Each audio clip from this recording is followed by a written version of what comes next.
On YouTube, Reggie Matthews says, traveling from the US to Queenstown with a 5 and a 10 years old. How many days do you need to plan a trip to Queenstown and plus to avoid the jet lag? We land in Auckland for 2 days only, especially to keep the kids engaged and see some exciting spots.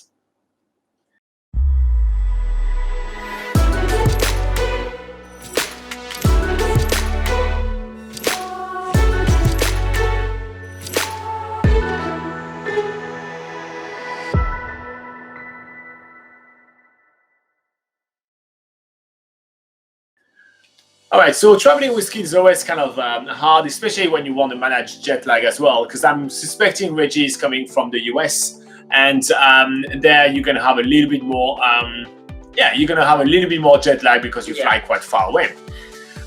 So to travel, to get rid of the jet lag, first up, I think you did the right thing right here, which is to kind of get yourself a couple of days in Auckland before you head to Queenstown. You know, taking the time to actually kind of recover between flights is very, very, very handy.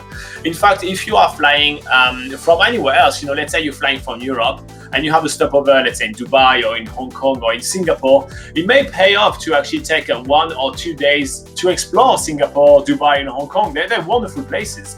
And that will definitely help you to break down the jet lag and be able to arrive in New Zealand and hit the ground running. You arrive there, you have no jet lag, you're ready to go, and that's going to be really, really handy. But to address the jet lag, we actually do have a bunch of tips on BackpackerGuide.NZ, with like, for example, 10 ways to kind of avoid your jet lag. And we go through about like 5 of them, the 5 which are the most effective, just so we get that out of the way, and then after we can talk about Queenstown. So, jet lag. First up, what's the first tips? Okay, first thing to do is to actually be pretty active once you arrive in New Zealand. If you're lying about, you know, trying to get a lot of rest and stuff, then usually that sort of makes you more tired and puts you more into the sleep pattern of what you're used to back home during the, you know, normal waking hours of the time zone here in New Zealand. So just try to be awake between, say, 8 and 9 p.m. Make sure that in those hours you are awake, and that if you are struggling, make sure that you're actually doing something active. So if you're staying in Auckland, go out there and explore the city, have a walk around. There's definitely plenty of places to go for a walk in Auckland. You could be going to Mount Eden, you could be going around the Auckland Domain, which is a huge park there, going to the Auckland Museum, for instance. So there's definitely a lot of things around to keep you stimulated, and that's a really important thing to do when you're trying to avoid jet lag. All right, so the next tip to try to avoid jet lag is to actually sleep during the night flight and try to stay awake during the day flight. So it's really important to kind of try to adjust your body as you're moving through the planet, basically. And so if you can actually make sure that, you know, if you're about to land in Auckland at 9 a.m. in the morning, you've slept as much as you could during the flight, so you're ready to go for a day. And if you're about to land in Auckland at, you know, 9 p.m. at night, make sure that you try to stay awake during your flights. So watch as much movies as you can. Try to stay awake during your flight, so when you arrive, you're ready to hit the bed. If you don't, you will have a very hard time to readjust, because you're going to kind of miss a night. And so that's going to be much harder in that way. So make sure to do that, because that will actually, to me, that's the biggest like life changer on doing that. When I actually started applying this tip, I never had jet lag ever again. All right. Another thing is, when you're on your flight or waiting in any of the airports, try to avoid drinking coffee. Obviously, coffee has caffeine in it, and it does send your sort of sleep pattern and waking pattern all out of whack. Even if you're trying to drink coffee to stay awake for, you know, the immediate time straight after you've drunk it, it actually can affect you much later on in the day. So it's just best to avoid those sort of drinks. And do we have alcohol on there as well? Yeah, alcohol is... so alcohol as well. I know it's really tempting when they're giving away the free wine and free beer on the plane to just, go crazy. But it seriously dehydrates you as well when you're on your flight, and already you are in a cabin which has got the air conditioning going, and you can already feel pretty dehydrated. It's a pretty bad thing to then combine that with alcohol, which will make you more dehydrated and feel really groggy. If you do fall asleep, you wake up, you usually find it hard to stay awake afterwards. It's just best to just stick to water. Yeah.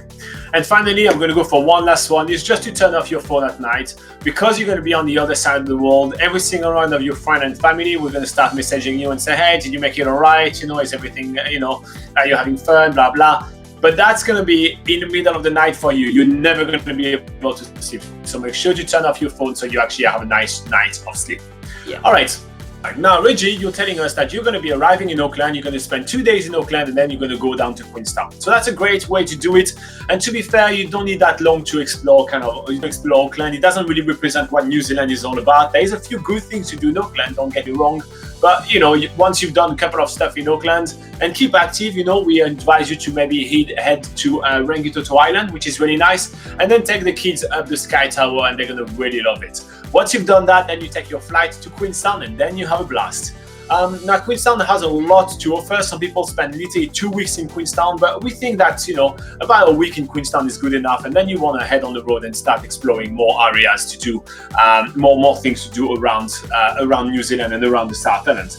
But we made a bit of a selection of things which are going to be awesome to do with kids. And so Laura's going to get started. All right. Okay, number 1 on the list is jet boating. So Queenstown is known as the adventure capital of New Zealand, and one of their huge adventure activities to do there is jet boating, which is, it's far different to speed boats or any boats that just use, you know, your normal propeller motors.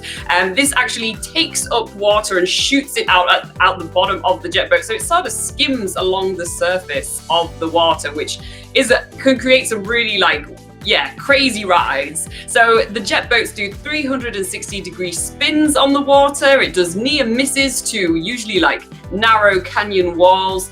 It's a really good thing, and it's a good thing to do with kids, basically because you're just sat there with a life jacket and you just enjoy the ride. It's like going to an extreme theme park. So yeah, that's definitely one really awesome thing to do with kids. Yeah.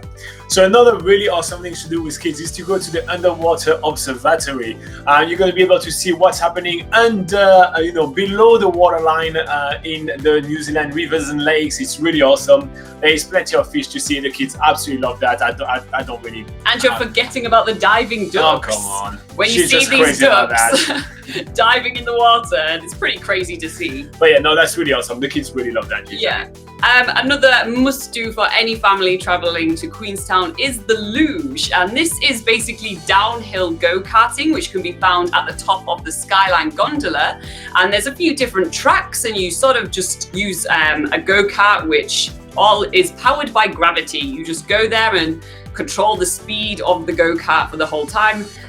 Usually it gets pretty competitive between some people, but with kids, if you do have younger kids, you can have them on your lap. And I think the 5 years old is going to have to be on your lap, but the 10 years old, I think, is going to be able to go on its own. Yeah, exactly. So yeah, that's definitely a really, really fun afternoon in Queenstown. Yeah. Instead of us calling them the 5 years old and 10 years old, do you want to give them give us their name, by the way, Reggie, while you're here? All right, moving on, you can head to Arrowtown. So it's only a short drive from Queenstown. I think it's about 30, depending on your traffic, it could be 30 to 45 minutes. And it's a really cool place. So first, it's a nice little town, which, is really kind of charming and everything like that. But on top of that, it has a river which used to yield quite a big amount of gold. So you can get some gold panning tool, and you can go by the river and pan for your own gold.